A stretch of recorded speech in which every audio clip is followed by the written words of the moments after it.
getting back to your story, you pivoted over to commercial real estate. You're opening these various developing these various locations for CVS Pharmacy, right? Yeah, and I started at the very beginning, like putting tour binders together and like the basics, and then just pushed myself to do more, because you got to go get what you want. And so then I started, sending out the offers and negotiating the terms and putting the deals together. And then I found, that I was actually pretty good at it. I could find creative solutions to, because CVS wanted like the best real estate on the prime corner, and that's not always easy to get. And so you'd have to get really creative to kind of put those deals together. And oftentimes it's parcel assemblages, or you're dealing with, somebody that's owned the property forever and they have no desire to sell. I mean, I've got so many stories, like we don't have enough time to kind of get into all of them, but I found myself being pretty good at kind of putting deals together and coming up with different structures. And so I leaned heavily into that, and then wanted to learn more about entitlements and construction. And, I was just hungry to learn as much as I could.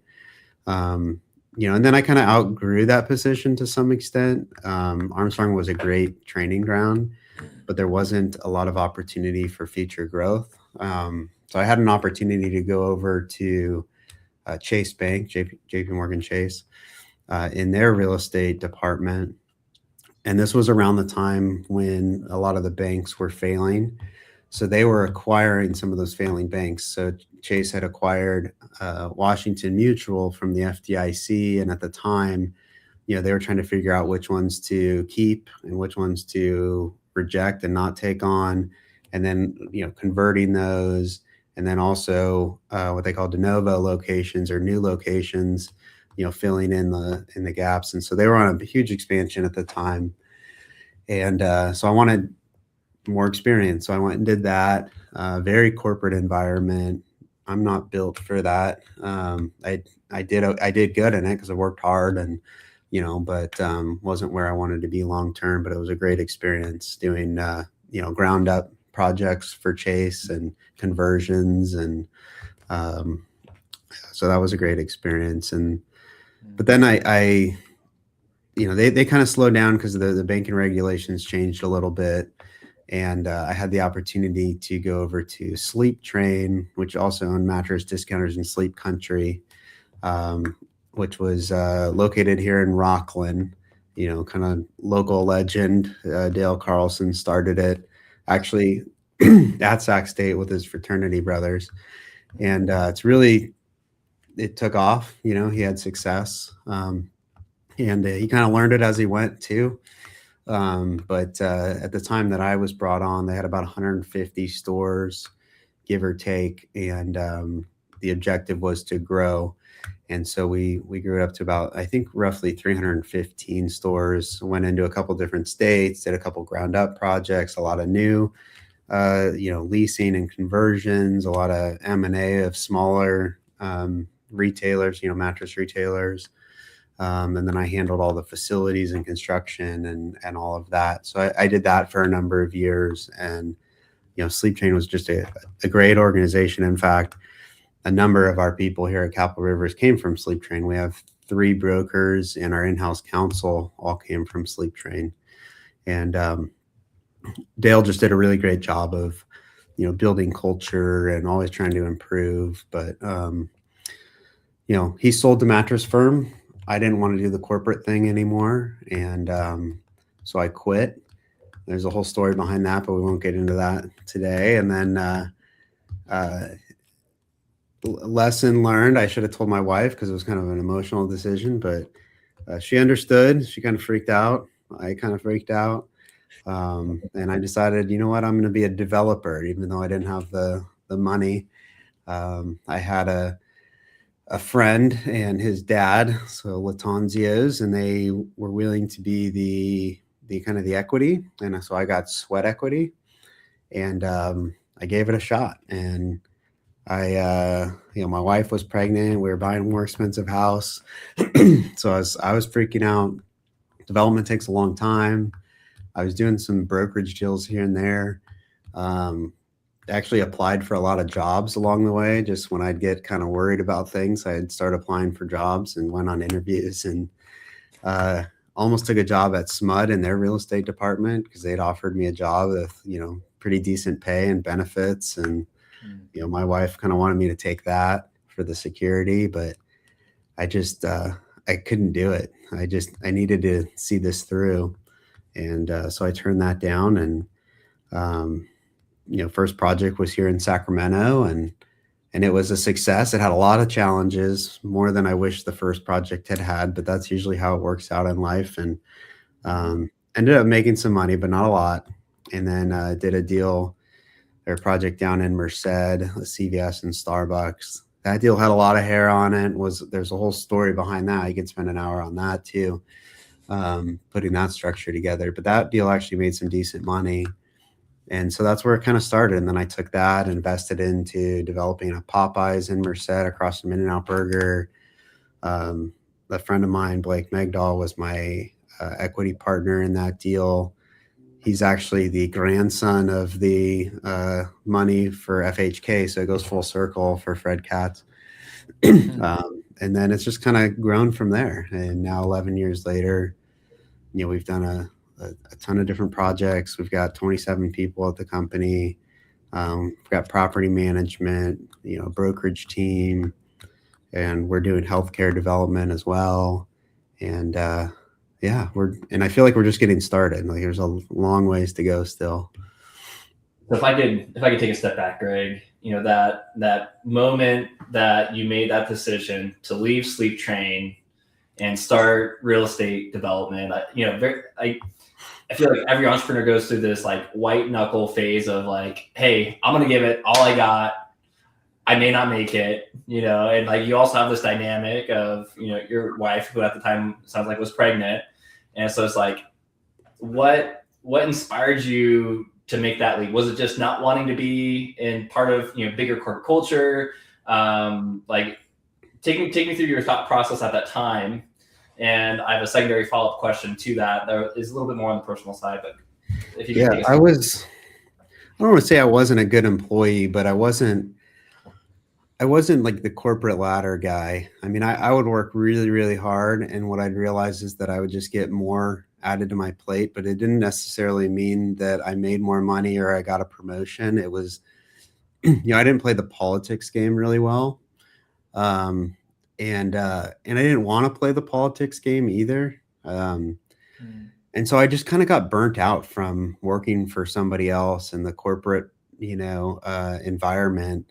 And, at the time there was kind of some things with Mattress Firm that I didn't necessarily agree with, how they were doing business. And turns out that, that I was correct in my assumptions. There was some lawsuits and things of that nature if you Google that, but I didn't want to be associated with that. And so that was kind of the straw that broke the camel's back. It was like, enough's enough. I'm going to go do something on my own and see if I can make it work.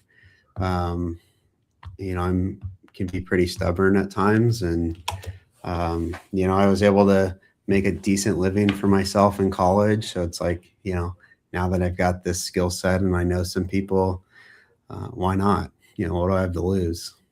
Yeah, no, absolutely.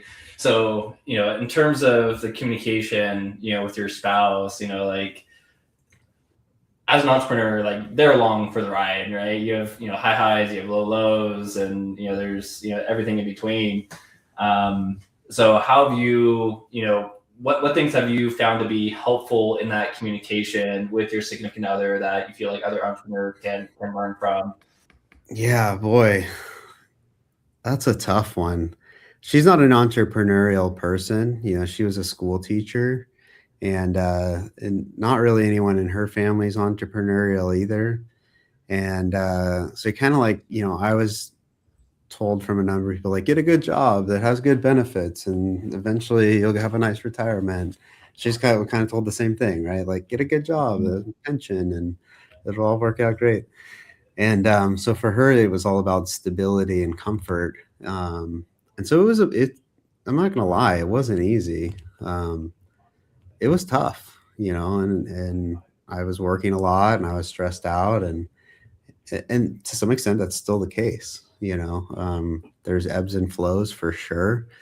And you learn from those. And so, I think a lot of communication.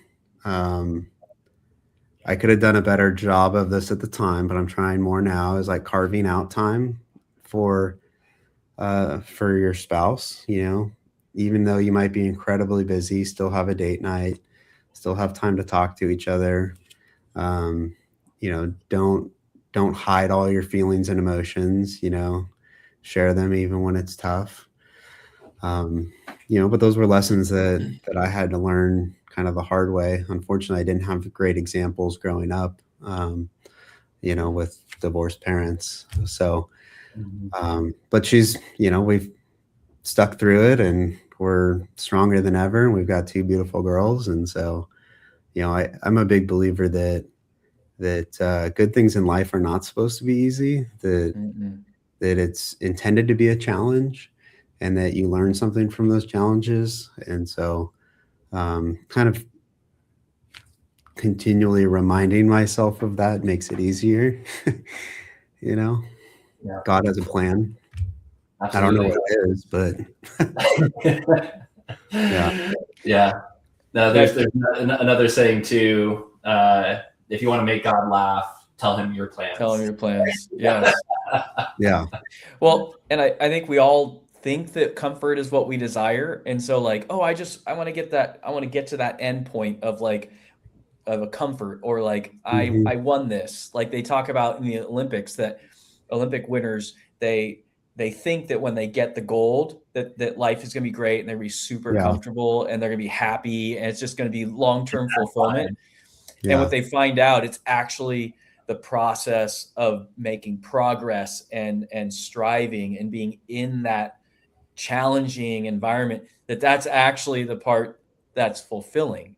And it's not getting to the end. And it doesn't always feel that way in the moment, but no, it does not at all feel that way. But Dr. Arthur Brooks, who's amazing on this type of stuff, like he talks about like measuring, like progress, satisfaction through progress, enjoyment of loved ones, and meaning. Like those are the 3, he calls them macronutrients, that creates the type of fulfillment and happiness that we all actually want.